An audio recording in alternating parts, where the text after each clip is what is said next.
स्वागत है एक और वीडियो में। आज हम बात करेंगे उमेदाराम बेनीवाल के जीवनी के बारे में, उमेदाराम बेनीवाल के संघर्ष के बारे में। शुरुआत में एक आपसे मेरा निवेदन है कि ऐसे ही जीवनी, संघर्षशील लोगों की कहानी, उनकी मेहनत और विभिन्न प्रकार की कहानियां सुनने के लिए आप मेरे इस चैनल को सब्सक्राइब जरूर करें। उमेदाराम बेनीवाल जो वर्तमान में देश की सबसे हॉट लोकसभा सीट बाड़मेर के चर्चित युवा निर्दलीय नेता रविंदर सिंह भाटी को हराकर चुनाव जीता है। आखिरकार कौन है ये उमेदाराम बेनीवाल? दिल्ली पुलिस की नौकरी को क्यों छोड़ा? इनका पारिवारिक बैकग्राउंड कैसा है? कहाँ के रहने वाले हैं? नौकरी छोड़कर बिजनेस करने का आइडिया कैसे आया और ये राजनीति में कैसे आए? आज हम इन सभी बातों का विश्लेषण करेंगे और बेनीवाल की जीवनी बताएंगे। उमेदाराम बेनीवाल का जन्म पश्चिमी राजस्थान के बाड़मेर जिले की गिड़ा तहसील के पूनियों का तला नामक गांव में स्थित निबाणियों की ढाणी में हुआ था। उमेदाराम बेनीवाल का जन्म ओबीसी वर्ग में आने वाली जाट जाति में हुआ था। उमेदाराम के पिताजी सामान्य किसान थे। खेती भी ज़्यादा होती नहीं थी, जो भी होता था वो वर्षा पे निर्भर करता था। हालांकि बाड़मेर रेगिस्तानी क्षेत्र में आता है, जहाँ पर औसत वर्षा बहुत ही कम होती है और कभी कभी तो अकाल ही पड़ जाता है। इसी कारण इनके परिवार की खेती से कोई विशेष आमदनी नहीं थी।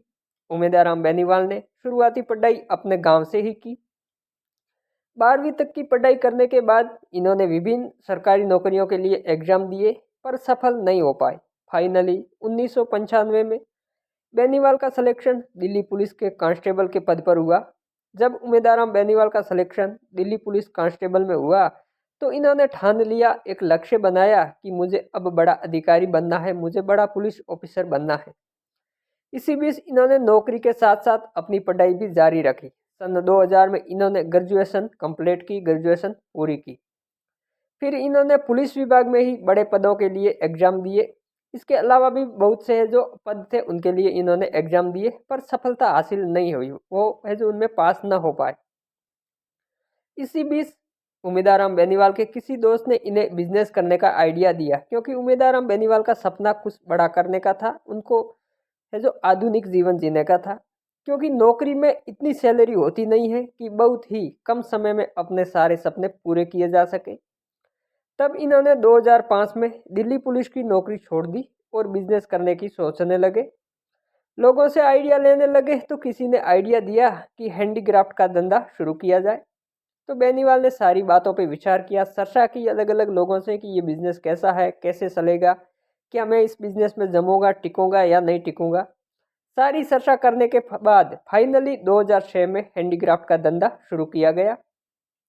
इन्होंने हैंडीक्राफ्ट का धंधा दिल्ली में शुरू किया था। इस बिजनेस में उमेदाराम बेनीवाल को बहुत ही अच्छी सफलता मिली। बेनीवाल ने अपने इस बिजनेस को जर्मनी तक लेके गए। जर्मनी में स्टॉल लगाकर हैंडीक्राफ्ट के आइटम बेचना शुरू किया। वहाँ पर भी इन्होंने बहुत अच्छा सेटल किया था। इसी बीच उमेदाराम बेनीवाल को बीच बीच में अपने गाँव में आते रहते थे।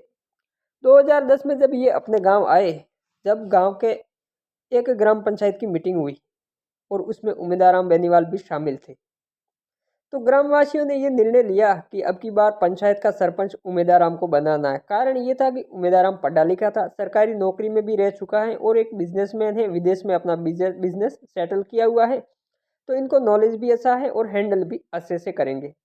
उमेदाराम भी गाँव वालों की बात को काट नहीं पाए और सहमत हो गए। पर 2010 में पंचायती राज के चुनाव में उमेदाराम के गांव में है जो महिला सीट आरक्षित हो गई। इनकी जो ग्राम पंचायत है वहां की सीट थी वो महिला के नाम पे आ गई। गांव वालों ने वापस बोला कि कोई बात नहीं, आप नहीं बन सकते तो आपके परिवार में से ही किसी को खड़ा कर दो, हम मिलाकर चुनाव जिताएंगे।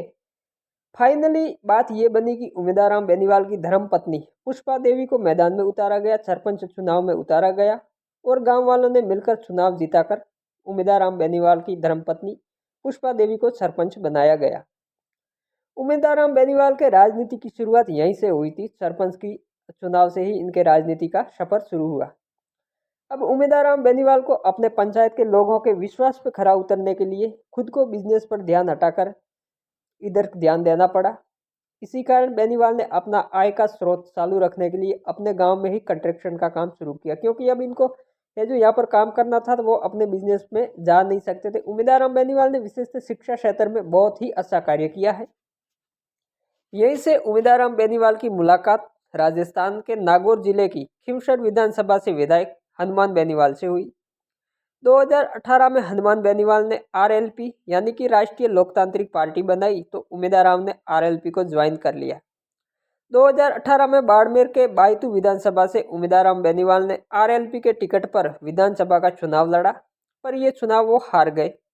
सामने थे वो भी इन्हीं के वर्ग के थे जो कि चुनाव जीते थे, कांग्रेस के प्रत्याशी थे। यहाँ पर त्रिकोणीय मुकाबला भी था। 2020 में उमेदा राम बेनीवाल ने जिला परिषद का चुनाव लड़ा और चुनाव जीत गए। वो 5 साल तक जनता के बीच में रहकर मेहनत की। उन्हें है जो 2023 में राजस्थान विधानसभा चुनाव में उमेदा राम ने बायतू से आरएलपी के सिंबल से चुनाव लड़ा। इन्होंने है जो हरीश चौधरी जो इनके सामने थे कांग्रेस के, उनको कड़ी टक्कर दी। कड़ी टक्कर देने के बाद मात्र 910 वोटों से चुनाव हार गए उमेदा राम बेनीवाल। अब लोकसभा चुनाव 2024 आया तो उमेदा राम बेनीवाल ने आरएलपी को छोड़ दिया और कांग्रेस में शामिल हो गए। कुछ कांग्रेस के नेता थे जिसमें हरीश चौधरी थे और भी कुछ नेता थे जिन्होंने जो उमेदा राम बेनीवाल को कांग्रेस में शामिल करवा दिया और कांग्रेस के सिंबल से बाड़मेर, जैसलमेर और बालोतरा लोकसभा क्षेत्र से चुनाव लड़ा। यहाँ पर टक्कर निर्दलीय उम्मीदवार रविंदर सिंह जी भाटी और उमेदा राम जी बेनीवाल के बीच में हुई। इस चुनाव में उमेदा राम बेनीवाल ने 1,13,000 वोटों से जीतकर सांसद बन गए।